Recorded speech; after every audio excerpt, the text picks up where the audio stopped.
Saudara-saudariku, dalam kehidupan selalu ada dua hal yang berada bersama-sama. Ada sehat dan ada sakit. Ada jiwa dan raga. Lahir dan batin. Jasmani dan rohani.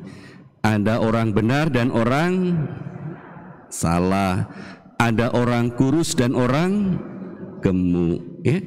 Ada hidup dan ada mati, ya. Orang yang kurus dan gemuk biarlah urusannya masing-masing, ya. Nah, kita pagi ini biarlah kita merenungkan tentang hidup dan mati, ya. Dua hal itu akan menjadi pengalaman kita sekalian, hidup dan mati.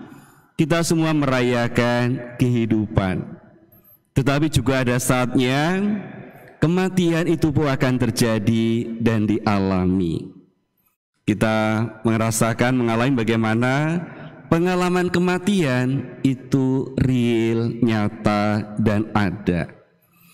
Ada saatnya peristiwa kematian itu terasa jauh, kita nggak kenal. Tetapi ada saatnya peristiwa kematian itu terasa dekat, bahkan di sekitar kita. Kalau Bapak Ibu Saudara sekalian nanti kembali ke rumah, lihat foto-foto besar keluarga, ya, bisa terjadi semuanya yang ada di foto masih lengkap, masih komplit. Tetapi bisa terjadi ada satu demi satu yang sudah pergi, yang sudah mati, yang sudah berpulang, ya. Dan ada saatnya peristiwa itu pula terjadi dalam kehidupan kita. Maka peristiwa cerita tentang kematian itu nyata dalam keadaan di sekitar kita, dimanapun kita berada. Bahkan kata-kata kematian dari sisi yang lain juga kerap kali disebut dalam saat-saat yang penting dan genting. Contoh apa misalnya? Kalau orang itu lagi sakit berat, orang kan mengungkapkan apa?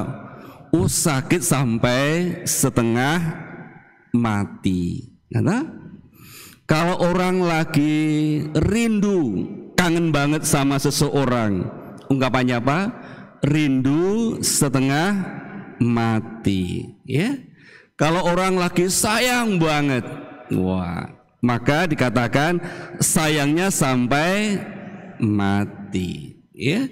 Kalau lagi kita 17 Agustus, orang suka jual apa itu bendera tuh, katakan NKRI harga mati, ya. Jadi peristiwa cerita tentang kematian itu juga kerap kali disebut.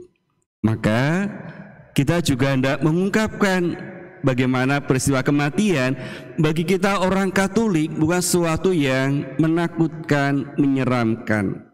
Mengapa? Karena kita percaya akan Tuhan Yesus sebagai Sang Penyelamat. Setiap kali kita melihat salib Tuhan, kita diajari, dikembalikan iman kita bagaimana Tuhan mencintai kita dengan segala pengorbanannya sampai wafat di kayu salib. Itulah yang menjadi jaminan keselamatan, kemuliaan kekal kita. Maka ketika kita atau ada orang yang meninggal, kita pun berharap seraya mendoakan agar apa? Mereka yang berpulang meninggal ke hadapan Tuhan juga mengalami kemuliaan keabadian bersama dengan Tuhan. Lalu bagaimana caranya? Caranya adalah dengan setia mendoakannya terus-menerus. Doa bagi kita merupakan ungkapan bagaimana kita mau menyerahkan siapapun dalam kuasa dan cinta Allah. Dalam bacaan-bacaan suci, ketika orang sungguh dikuatkan dalam hidup doanya, imannya, dia tidak akan gentar terhadap peristiwa kematian dan percaya akan kemuliaan. Kisah yang pertama, bagaimana ada orang yang bersaudara. Coba lihat bacaan pertama, ya. Mereka mengalami kesulitan, penderitaan, penganiayaan, bahkan sampai mati. Tetapi mereka tidak ingkar dan tidak hindar. Mereka percaya kematian tidak akan memisahkan mereka dari Tuhan, dan kematian bukan akhir segala-galanya. Maka dihadapinya dengan tenang, dengan tegar sampai akhir. Bacaan Injil mengungkapkan ada orang yang tidak percaya akan kebangkitan. Siapa itu? Adalah orang-orang Saduki. Orang-orang Saduki, mereka bagian dari orang Farisi yang tidak percaya akan kebangkitan sesudah kematiannya. Orang-orang ini mau diberitahu kayak apapun, nggak percaya. Mereka punya sifat itu apa? Ngeyel, rewel, dan suka ngomel. Ya, karena apa? Nggak percaya. Orang yang suka ngeyel, diberitahu apapun itu nggak akan percaya. Ya. Di keluarga Bapak Ibu ada nggak orang yang suka ngeyel, rewel dan suka ngomel? Ada?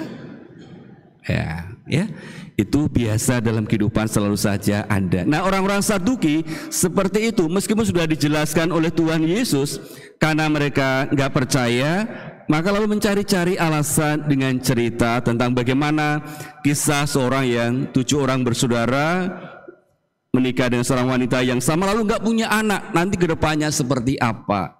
Yesus menjelaskan dalam dunia di sana tidak ada orang yang kawin dan dikawinkan, semua seperti malaikat dalam kemuliaan Allah. Karena itu doa bagaimana selalu kita panjatkan dan panjatkan, tiada lelah, tetap dengan hati yang tabah. Karena hanya dengan doa itulah yang mengantarkan mereka semua dalam kemuliaan Allah.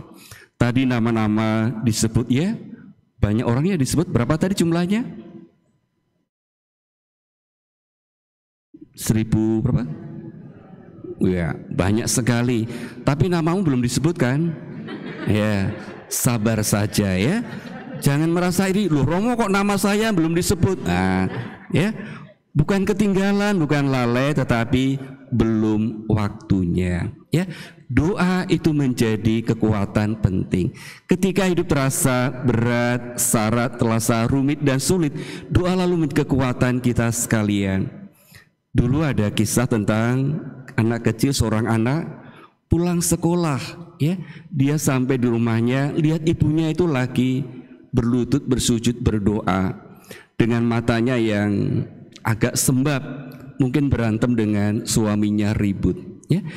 Tapi dalam kondisi yang seperti itu, ibu itu berdoa lalu menyebut nama anaknya.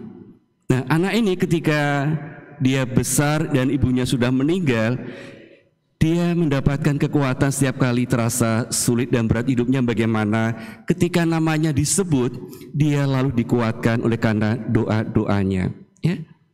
Dan kisah itu ada lagunya, tahu? Kisah seorang anak yang namanya disebut oleh ibunya. Di doa ibuku, namaku disebut. Di doa ibuku dengar, ada namaku disebut. Ya. Saat ini kita juga menyebut orang-orang yang sudah berpulang. Disebut bernamanya berarti dihargai, dihormati, dan dicintai. Meskipun mereka telah pergi, tetapi tetap terpatri dalam hati keluarga orang-orang yang mengenalnya. Tanda kita mencintai mereka dalam Tuhan. Dan sekarang kita juga akan berdoa litani menyebut nama orang-orang suci. Agar apa? Doa mereka juga melimpahkan belas kasihan pengurapan dari Tuhan untuk mereka bisa mengalami sukacita dalam keabadian, dalam kemuliaan. Kita berdoa oleh karena kita mencintai mereka, tetapi kita berdoa oleh karena kita juga percaya akan kebangkitan. Dalam Tuhan tidak pernah ada jalan buntu setelah kematian, tetapi jalan menuju dunia serta hidup yang baru. Karena itu mari kita bersatu dalam doa, semoga mereka yang berpulang boleh beristirahat dalam damai sukacita abadi, dalam kemurahan, belas kasihan, dan segala kebaikan Tuhan. Kemuliaan kepada Bapa dan Putra dan Roh Kudus.